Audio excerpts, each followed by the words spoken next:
Hello, welcome back to the YouTube channel of Bethel Evangelical Free Church Hanley. I'm Pastor Gervais Charnley. This is another historic church in Nottinghamshire. This is St Oswald's East Stoke.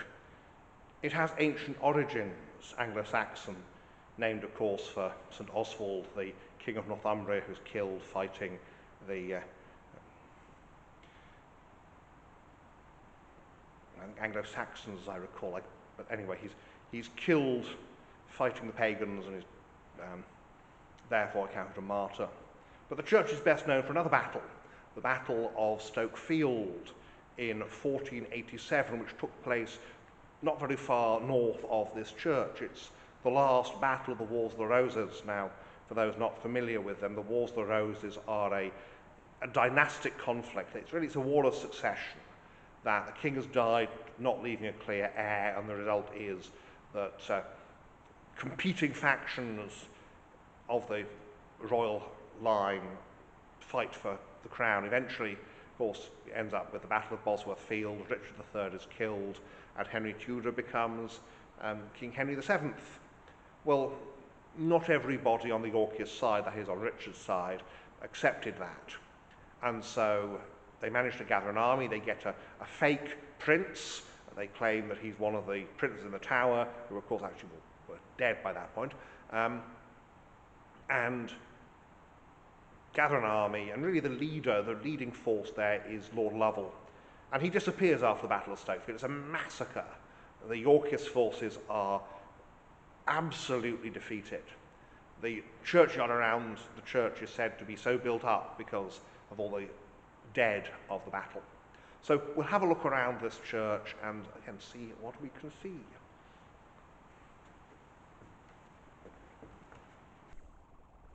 As usual, we begin at the west end here by the south door. The font is Victorian, but it is a copy, or well, I say a copy. Yeah, it's basically a copy of a type of Norman font. The church is much associated with Stoke Hall, and the aisle here, as you can see, and indeed much of the nave was rebuilt in the Georgian era. In the Georgian style, there's been no attempt to Gothicize. The chancel has been rebuilt by the Victorians. So we go to the back here and we look east. You can see that nice Victorianized chancel. The Lord is in his holy temple. War memorial here. You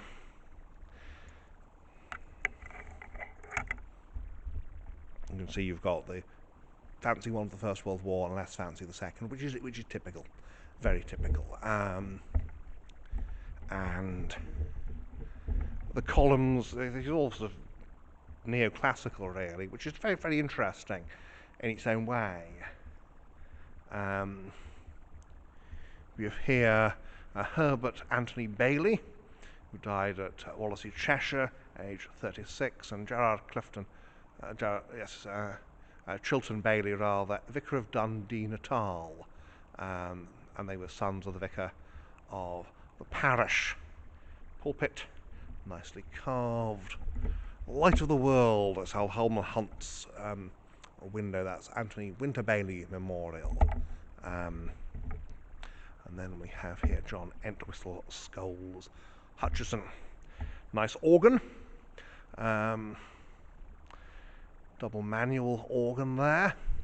And memorials here in the chancel to the Bromley baronets of East Stoke, very largely. Very nice east window there. And of course Sir Robert Howe Bromley, because the Bromleys and Howes then are intermarry. Sir Robert Bromley, 6th Baronet of Stoke, Newark and Ashwell, Rutland.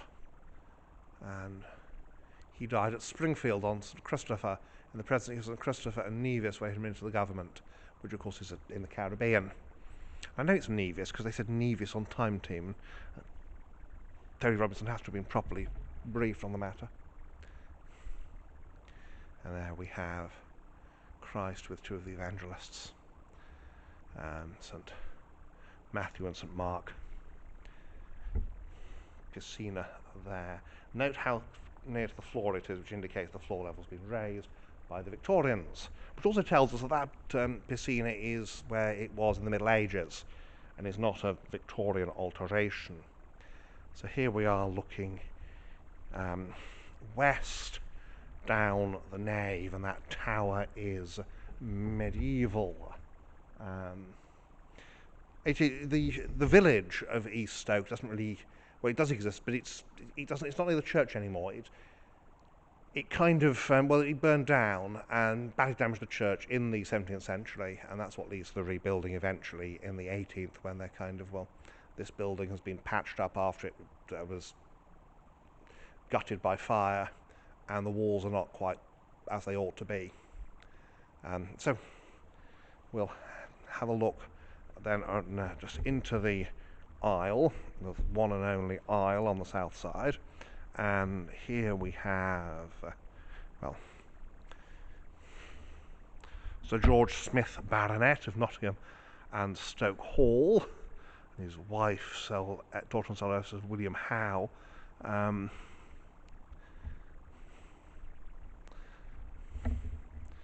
And there we have the harmonium, and we have got a banner. You can see there we've got the arm, so that's to do with the Battle of Stoke Field, and then we've got the GFS, the Girls Training Society, which was a Christian organisation for supporting young women. So there we have it, the interior here at East Stoke. And so we're outside now at East Stoke. You can see here this lovely medieval tower. Certainly its present character, late medieval. It's very much as it would have been in the day when thousands of men lost their lives just a few yards to the north of here. And then we see the nave as rebuilt in the 18th century. So we'll have a look around the outside, see what we can see. There's some interesting memorials, including the first British ambassador to the United States is buried here. So we'll have a look. And so here we are. This, of course, is the south side with the aisle. And you see there's been very little effort. I mean, okay, the clerestory has those mullions, later winners, but there's no effort to make it look like a medieval church. That's fine. That's perfectly all right. And we'll see as we get to the porch what I mean about the church. You can see there how the ground falls away, and that field over there, that is Stoke Field. That is where thousands were killed, and where finally the last great challenge of the Yorkists to Henry Tudor took place. The porch, and you go down into the porch. Usually porches are at ground level, and this leads to this idea that the ground here is built up, and actually it is built up due to burials. The question as to how many are due to the Battle of Stoke Field and the matter. Really nice ashlar masonry here.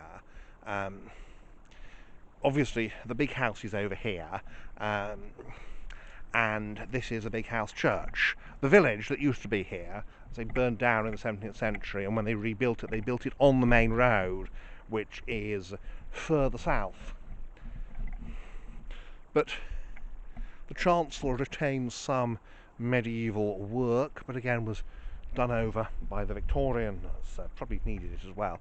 So the building did burn down at one point. This looks like the stables. Well, certainly it's one of the service buildings for the big house. Nice look back there. We have the tower and Stoke Field down there, where so many people died. And church is slightly falling down the hill, but it's been built up here really, I suspect, because this is dry ground, and further down you'll get wet, and you don't want to get wet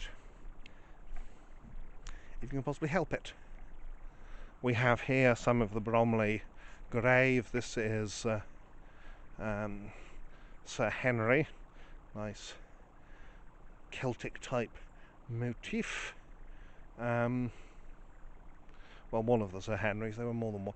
We've got this little porch here and the vestry.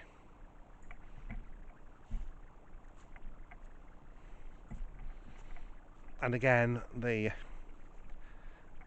windows here on the north side, you can see this nave's been completely rebuilt pretty much in the 18th century. That bottom, so you can just see there's two quarters of stone that look different, and they may be medieval. And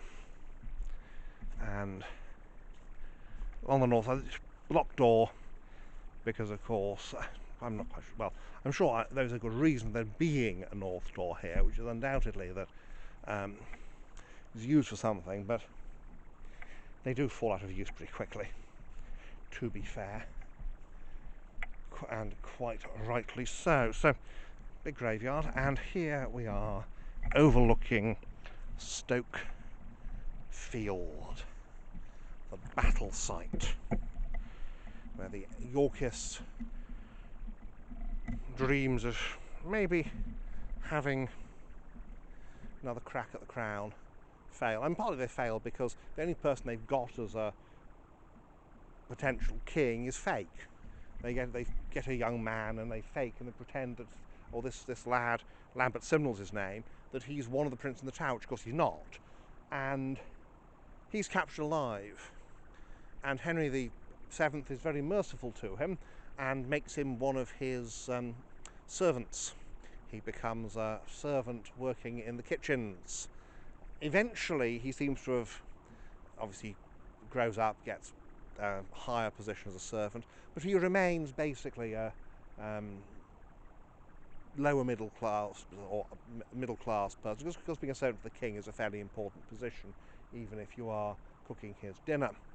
This is the memorial I mentioned to our first ambassador to the United States. You see here we have this winged figure offering peace. This is the Right Honourable Julian Baron Pauncefort, first ambassador to the United States of America, born September the 13th, 1828, died in Washington, May the 24th, 1902. Blessed are the peacemakers.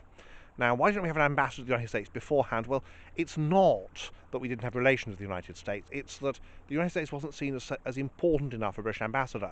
We're talking empire, of course. And Pauncefort is the last consul or plenipotentiary who was sent over there, and he becomes ambassador. He wants to be ambassador. So here we are, British-American relations, and we have this rather scantily draped female figure, at least scantily draped on the chest area, with wings. So there we are. There's our history here.